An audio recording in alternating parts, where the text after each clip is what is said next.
दोस्तों नमस्कार। आज हम बात करने वाले हैं इस वर्ष हरियाणा विद्यालय शिक्षा बोर्ड ने कक्षा 10 जमा 2 का हिंदी पेपर कैसा बनाया है, उसका डिजाइन कैसा है, उसमें किस प्रकार के प्रश्न आएंगे, छोटे वाले प्रश्न कितने नंबर के हैं और बड़े वाले कितने नंबर के हैं।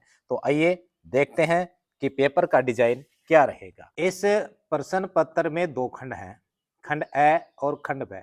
खंड ए में बहुविकल्पी प्रश्न आएंगे, खंड ब में वर्णात्मक प्रश्न है। खंड ए में कुल 6 प्रश्नों के 30 बहुविकल्पी प्रश्न पूछे गए हैं। खंड ब में 9 प्रश्नों के उत्तर लिखने होंगे, जिनके अंकों एवं प्रकार के बारे में विवरण विस्तार से बताया जाएगा।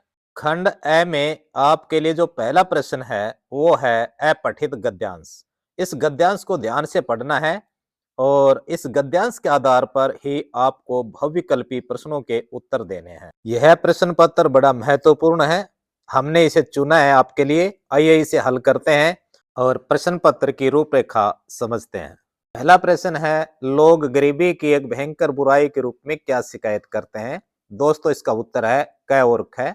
दूसरा प्रश्न है, गरीबों के मध्य में से किस प्रकार के लोग प्राप्त होते हैं। इसके उत्तर के रूप में आप तीसरा विकल्प चुने। तीसरा प्रश्न है, लेखक के धनिक पुत्रों से सहानुभूति रखने का क्या कारण है। दोस्तों इसका उत्तर है उपरोक्त सभी। निम्न में से कौन सा कथन सत्य नहीं है। इसका उत्तर है गरीब के घर में इनकी सेवा के लिए नौकर चाकर होते हैं। खंड ए में दूसरा प्रश्न अपठित पद्यांश के रूप में होगा। इस पद्यांश के आधार पर प्रश्नों के उत्तर पूछे जाएंगे। यह प्रश्न भी बहुविकल्पी हैं और यह प्रश्न 5 नंबर का है।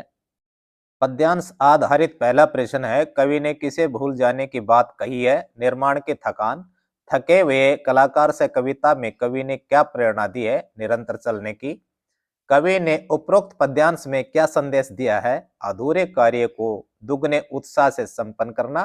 पद्यांश में तिमिर में शब्द का क्या अर्थ है। अंधकार में। कथन ए और आर को पढ़कर उचित विकल्प चुनना है, तो इसका हम तीसरा विकल्प चुनेंगे। प्रश्न नंबर 3, आपके पाठ्य पुस्तक में संकलित कविताओं के आधार पर बहुविकल्पी प्रश्न पूछे जाएंगे। पहला प्रश्न, पतंग कविता में तितलियों की इतनी नाजुक दुनिया से कवि का क्या आशय है। उत्तर होगा रंगीन पतंगों का कोमलमय संसार। दूसरा प्रश्न, भाषा के क्या करने से बात और अधिक पेचीदा हो गई। इसके लिए हम तीसरा विकल्प चुनेंगे। रुद्ध कोश है, क्षुब्ध तोष है, यहाँ क्षुब्ध का क्या अर्थ है। उत्तर के रूप में तीसरा विकल्प है अशांत। प्रश्न नंबर 4 में पठित गद्य के आधार पर आपसे बहुविकल्पी प्रश्न पूछे जाएंगे। भक्तिन के पति ने गृहस्थी का भार कितने वर्ष की पत्नी पर छोड़कर संसार से विदा ली। 29 वर्ष। फिजूल सामान को फिजूल समझने वाले लोगों को क्या कहा गया है। संयमी। देख बिना त्याग के दान नहीं होता, कहते हुए दीदी ने लेखक के मुंह में क्या डाला। मठरी। चौथा प्रश्न ऐसा है, एक कवि ब्रह्मा थे, दूसरे वाल्मीकि, तीसरे व्यास, यह गर्वपूर्वक किसने कहा था। उत्तर है विजिका देवी। जाति प्रथा के कारण मनुष्य के पेशे का निर्धारण कब कर दिया जाता है। गर्भकाल में।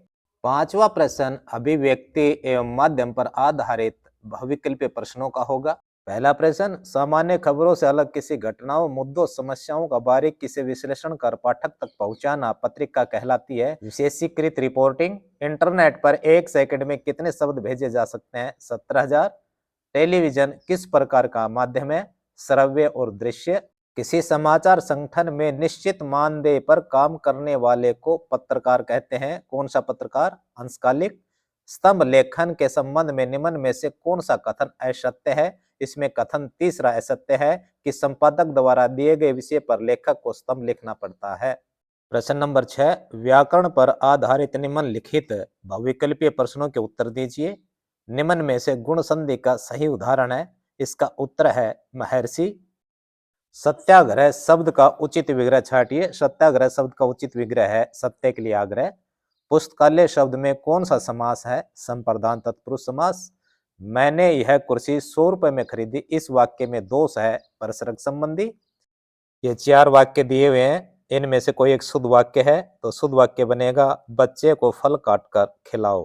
खंड ब, निम्नलिखित पद्यांश की सप्रसंग व्याख्या कीजिए या निम्नलिखित पद्यांश के प्रश्नों का उचित उत्तर दीजिए।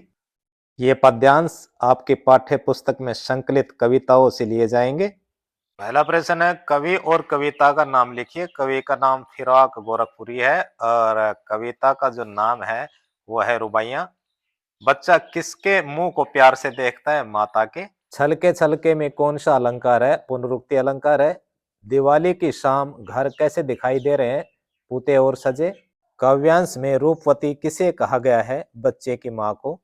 प्रश्न नंबर 8, काव्य खंड पर आधारित प्रश्नों के उत्तर दर्शाए गए अंकों के अनुसार उपयुक्त शब्दों में देने हैं। प्रश्न नंबर 9, निम्नलिखित गद्यांश की सप्रसंग व्याख्या कीजिए। ये 5 नंबर का होगा। निम्नलिखित गद्यांश के प्रश्नों का उचित उत्तर दीजिए। गद्यांश होगा, उसके नीचे आपको एक एक नंबर के प्रश्न मिलेंगे, उसके उत्तर देने हैं। जो भी आपको अच्छा लगे वो कीजिए। गद्यांश के अंदर से प्रश्न उत्तर छांटने से पहले जरूरी है गद्यांश को खूब अच्छे ढंग से पढ़ना। प्रश्न नंबर 10, गद्य खंड पर आधारित निम्नलिखित प्रश्नों के उत्तर दर्शाए गए अंकों के अनुसार उपयुक्त शब्दों में दीजिए। प्रश्न नंबर 9, निम्न प्रश्नों में से किसी एक का उत्तर लगभग 250 शब्दों में लिखना है। विषय इस प्रकार हो सकते हैं जैसे कि मतदान का महत्व, अप्रत्याशित विषय पर एक रचनात्मक लेख, कहानी को नाट्य रूपांतरण करते समय किन किन बातों का ध्यान रखना आवश्यक है। प्रश्न नंबर 12, निम्नलिखित 2 प्रश्नों के उत्तर दर्शाए गए अंकों के अनुसार उपयुक्त शब्दों में दीजिए। ये 5 नंबर के होंगे, एक प्रश्न 3 का, दूसरा 2 का। नितान भाग 2 पर आधारित निम्नलिखित प्रश्नों के उत्तर दर्शाए गए अंकों के अनुसार उपयुक्त शब्दों में दीजिए। ये कुल 7 अंकों के प्रश्न हैं, 3, 2, 2। प्रश्न नंबर 14, व्याकरण आधारित निम्नलिखित प्रश्नों के उत्तर दर्शाए गए अंकों के अनुसार उपयुक्त शब्दों में देने हैं। ये 5 नंबर का होगा कुल।